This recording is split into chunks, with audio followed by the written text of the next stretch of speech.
step 8, develop empathy. Now, in the beginning of this program, I did mention a little bit about empathy and what the difference is between sympathy and empathy.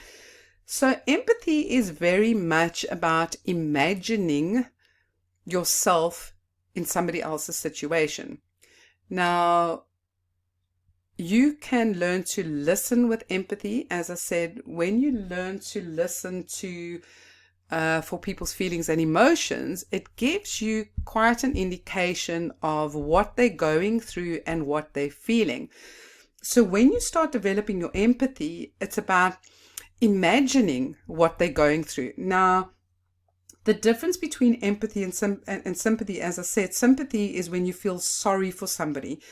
And nobody likes that, because nobody likes to be pitied. It's not something that people like. It's not a good feeling. It's not a good energy. But when you develop empathy, it really helps you to relate to somebody's circumstances. It helps you to relate to another person and what they are going through.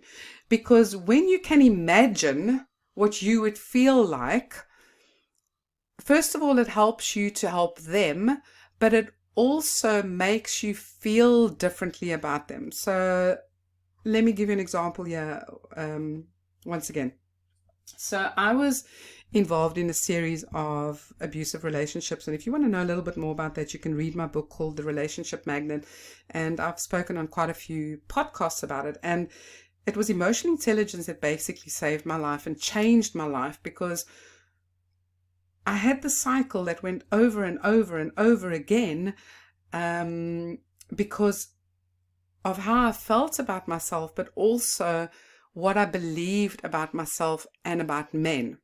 So my belief was very much about that men abused women, men were in charge, men were in control. So I had very low self-esteem, very low self-worth and self-confidence. But why I mention this with empathy is that, so I broke that cycle once I was able to change my beliefs and change the way I felt about myself. But where empathy played such a huge part in my life to feel better about what had happened and to move on in my life, was I discovered why my abusers were the way they were. And I kind of discovered it when I was researching to write my first book, The Relationship Magnet, which obviously helped me a lot in my coaching practice, in my counseling practice.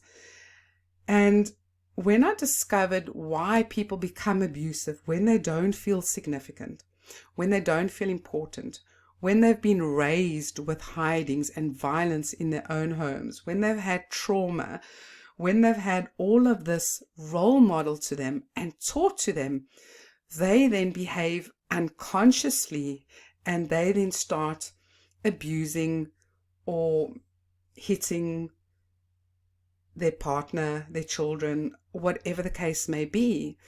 So when I discovered the psychological reasons behind abuse, I was then able to look at my abusers from the past, and I was able to feel empathy for them, because I realized that nobody is born being an abuser. Nobody is born hating. Nobody is born being a racist. Nobody is born with this idea that they're going to hurt other people, that they're going to murder them, rape them, kill them, beat them. Nobody's born that way. Possibly psychopaths and people that have very deep mental illness, a part of their brain that is not functioning properly. But generally, people are created that way. And they're created that way because of trauma, because of how they were raised, because of their environment, because of what has happened to them. So when you have this understanding and you stop and think and you go, why did this person behave that way? What did they go through to make them behave in that way? You start to feel empathy. You start developing empathy. And it then gives you a better understanding. And the beauty about this is that, especially if you've been in a situation where you've been abused or bullied, it then reaffirms and confirms that you are not responsible for their bad behavior. Because if you recall, I said in the beginning of this course that you are not responsible for anybody else's bad behavior. So when I learned that, it was such a relief, because I thought I was abused. I thought I was bullied. I thought that everything that happened to me, all the bad things, the sexual molestation, there's so much trauma that I've experienced in my life. But up until I attended my training in emotional intelligence, I believed that I had caused it, that there was something wrong with me, that it was my fault, that I had provoked it, that whatever. So I thought I was responsible for that. But when I started developing my empathy and I started looking at the reasons behind why people behave that way, it was so much easier for me to heal and most of all to forgive. And, when you forgive somebody for committing these awful tragedies or this trauma, it's not about you saying what they did was okay, but it's about you saying that what happened was not your fault and that you are letting go of what happened so that you can move on. It's not about you condoning their behavior, but it's more about being free and realizing that it happened, you can't change it, it wasn't your fault, and that you can move on. And that, in a nutshell, is what empathy is all about, is about understanding from somebody else's perspective. And it doesn't have to be as deep as what I just said. It could merely be where somebody's dog has died and they're really upset about it. And maybe you've never had a pet and you've never lost a dog, but you can stop and say, wow, what would that feel like if I had a pet that I loved more than anything in the world? What would that feel like if I lost that pet? How would I feel? How would I react? The same as if maybe you had to, or this person is upset because they had to move home, or they had to leave their country because it wasn't safe. And possibly you're judging them for that, and you're thinking, what are you doing in my country? Why are you here? I don't like immigrants here because, you're taking over our country, or you're taking jobs away from us. But when you look at it from a different perspective and you go, you know what? Life must have been very unsafe and really hard for somebody to have given up their country, given up everything they known or everything they knew until then, to go somewhere else so that they can feel safe, that they can give their children a different life. So much changes. You change as a person. Your understanding changes.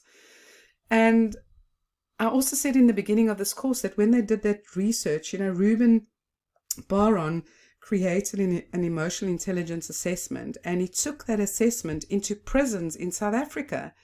And based on that assessment, he discovered that most of the criminals there didn't have empathy. They'd never learned about empathy. They'd never developed their empathy. And that's why they had committed these crimes. And once they taught them empathy, they changed and became different people. There's some prison systems that, give prisoners pets to look after and to raise, birds and puppies and kittens, because it helps them to develop their empathy and it helps them to become rehabilitated. So this is what empathy is all about. So if we teach people to develop their empathy, you can truly and honestly change the world, and you can eradicate violence and conflict and racism and xenophobia and everything that is wrong in the world today, whether it's about treating people badly or treating animals badly. It can all change when you develop empathy. Now, it's also about being empathetic towards yourself. And I know that this seems weird, because when you think about empathy, it's about understanding it from other people and another person's perspective. But being empathetic towards yourself is more about being kind towards yourself, not being so hard, not giving yourself such a hard time because you should have known better, or because you failed, because you made a mistake. So being empathetic towards yourself is about being kind towards yourself. So go and do your activities, and once you are done, come back and we will begin with step 9.